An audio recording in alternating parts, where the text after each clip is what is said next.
ஊர்ப்புற நூலகராகவே இருந்து ரிட்டையர் ஆகிட்டாங்க. நாங்கள் பல முறை அரசுக்கு கொடுத்துட்ருக்கோம். இதில் பாதி பேர் கிட்டத்தட்ட 50 பேர் பக்கம் உயிர் வந்துட்டாங்க. ஊர்ப்புற நூலகராக அவங்களுக்கு எந்த ஒரு பண பலன் கூட கிடையாது. எங்களுக்கு எந்த லீவுமே கிடையாது சார். ஏதோ ஒன்றுன்னா வருஷத்துக்கு 12 நாள் சிஎல்னு ஒன்று இருக்குது சார். உடம்பு சரியில்லை 3 மாதம் இருந்தோம்னா மெட்டாலிட்டி லீவோ, உடம்பு சரியில்லாமல் இருந்தாலோ, வீட்டில் ஏதோ ஒரு துக்க நிகழ்ச்சி நடந்தாலோ எந்த ஒருக்கும் லீவு கிடையாது, பணபலன் கிடையாது, எதுவுமே கிடையாத சூழ்நிலையில் இருக்கோம். நாங்கள் அரசாங்கத்தை இது வரைக்கும் பலமுறை கேட்டோம் சார், பலமுறை கேட்டோம். திமுக தேர்தல் அறிக்கை 178 இதுக்கு முன்னாடி அறிவிக்கிறேன்னு சொன்னாங்க. இதே கோவை மாவட்டத்தில் நமக்கு நாமே பயண திட்டத்தில் அப்போதைய எதிர்க்கட்சி தலைவராக இருந்தாலும் நம்ம இப்போதைய முதலமைச்சர் அவர் சொன்னார், கண்டிப்பாக நாங்கள் ஆட்சிக்கு வந்த உடனேவே உங்களுக்கு பண்ணி கொடுத்துறோன்னு. அதே மாதிரி தேர்தல் அறிக்கையில் கொண்டு வரப்போவே 178 வரிசை எண்ணில் கொண்டு வந்தாங்க. நாங்கள் அப்போவே மிகவும் சந்தோஷப்பட்டோம், இந்த ஆட்சியில் நடந்துடும் அப்படின்னு. இது வரைக்கும் நடக்கலை. 4 ஆண்டு காலமாக முடிய போது இன்னும் ஆட்சி 8 மாத காலத்தில் தான் இருக்குது. இவங்க எங்களுக்கு பண்ணி கொடுக்குறேன்னு சொல்லி பண்ணலைன்னா நாங்கள் இதுக்கப்புறம் என்ன பண்ணுறதுன்னு தெரில. இதுக்கு மேலே அரசாங்கம் கவனத்தில் எடுத்துக்கணும் தான் கவனம் ஈர்க்கிறோம். இதையும் அரசாங்கம் கவனம் ஈர்த்துக்கலைன்னா அது விரைவில் சென்னையில் கண்டிப்பாக அரசாங்கத்துக்கு சென்னையில் உண்ணாவிரதத்துக்கு நாங்கள் ஏற்பாடு பண்ணுவோம் சார். நன்றி, வணக்கம் sir. Sir Yuvarajan sir, Kovai மாவட்டம் உருமாண்டபாளையம் ஊர்ப்புற நூலகராக பணிபுரிஞ்சிட்ருக்கோம் சார். எனது பெயர் ஆர் ஸ்ரீதரன். நான் கோவை மாவட்டத்தில் கண்ணப்ப நகர் ஊர்ப்புற நூலகத்தில் ஊர்ப்புற நூலகராக பணிபுரிந்து வருகிறேன். இந்த ஊர்ப்புற நூலகம் என்பது 1996 உருவாக்கப்பட்டது. படிப்படியாக 2009 முத்தமிழ் கலைஞர் கருணாநிதி ஐயா அவர்களின்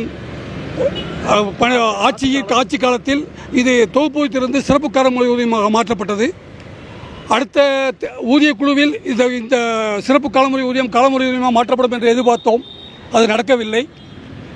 இந்த பொதுநூலகத்துறை தற்போது அனைத்து மற்ற மாநிலங்களும் வியந்து பார்க்கும் அளவில் இந்த நூலகத்துறையை இந்த அரசு வழிநடத்தி கொண்டிருக்கிறது.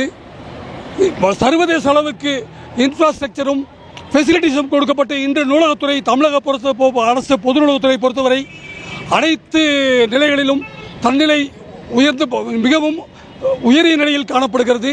ஆனால் இந்த ஊர்ப்புற நூலகர்களுடைய நிலைமைகள் மட்டும் தரம் தாழ்த்தி காணப்படுவதை அரசினுடைய கவனத்திற்காகவும் எங்களது பள்ளிக்கல்வித்துறை அமைச்சரின் கவனத்திற்கு கொண்டு செல்ல வேண்டும் என்பதற்காக இந்த தமிழகத்தில் ஒரு 4 மண்டலமாக பிரிக்கப்பட்டு ஒவ்வொரு மண்டலங்களிலும் இந்த 37 மாவட்டங்களிலும் ஊர்ப்புற நூலகர்கள் ஒரு நாள் கவன ஈர்ப்பு நடத்தி இந்த அரசியல் கவனத்தை எங்கள்பால் ஈர்த்து எங்களுக்கு காலமுறை ஊதியம் வழங்கப்பட வேண்டும். இது அரசினுடைய 2021 திமுக அரசின் தேர்தல் அறிக்கையில் வரிசை எண் 178 நாங்கள் ஆட்சிக்கு வந்ததும் ஊர்ப்புற நூலகருக்கு அனைவருக்கும் காலமுறை ஊதியம் வழங்கப்படும் என்று அதில் தெரிவிக்கப்பட்டிருந்தது. இந்த அரசு செய்யாமல் எங்களுக்கு வேற யாரும் செய்ய முடியாது. ஏனென்றால் கடந்த ஆட்சி காலங்களில் எங்களுக்கு இது ஒரு இருண்ட காலமாக இருந்தது. இந்த காலங்கள் மட்டும்தான் எங்களுக்கு நூலகத்துறையில் எப்பொழுதெல்லாம் திமுக அரசு ஆட்சிக்கு வருகிறதோ அது மட்டும்தான் பொது நூலகத்துறையின் பொற்காலமாக இருந்திருக்கிறது.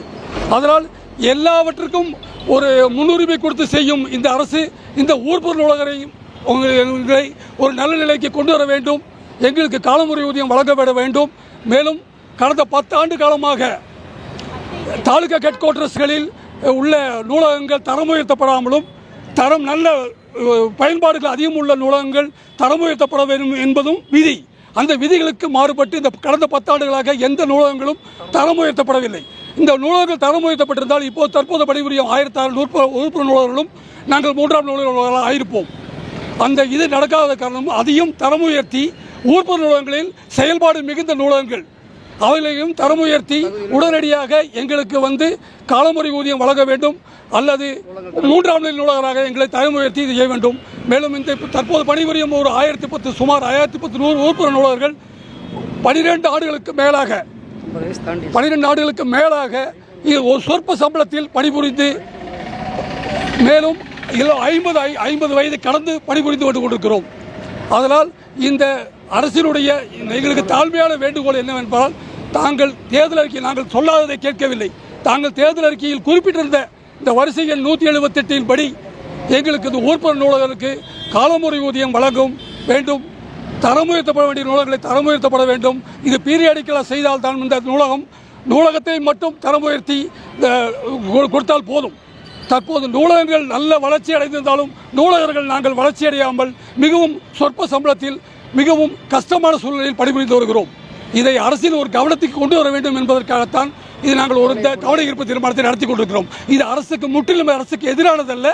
அரசுக்கு எங்களது கவனத்தை ஈர்க்க வேண்டும் என்ற ஒரு காரணத்துக்காக மட்டுமே செய்கிறோம் என்பதை பணிவுடன் தெரிவித்துக் கொள்கிறோம். அமைச்சரிடம் இது ஏற்கனவே இது கொடுத்துக்கிறோம். பரிசீலனை இருப்பதாக கூறுகிறார்கள். இது ஆட்சியும் முடியும் சூழ்நிலையில் உள்ளதால் நாங்கள் இது ஒரு கவன ஈர்ப்பை நடத்தி அரசினுடைய முழு கவனத்தையும் இதை கொண்டு வர வேண்டும் என்பதற்காகவே இதை செய்கிறோம். துறையோட இயக்குனர் அமைச்சர்கள் இதுவரைக்கும்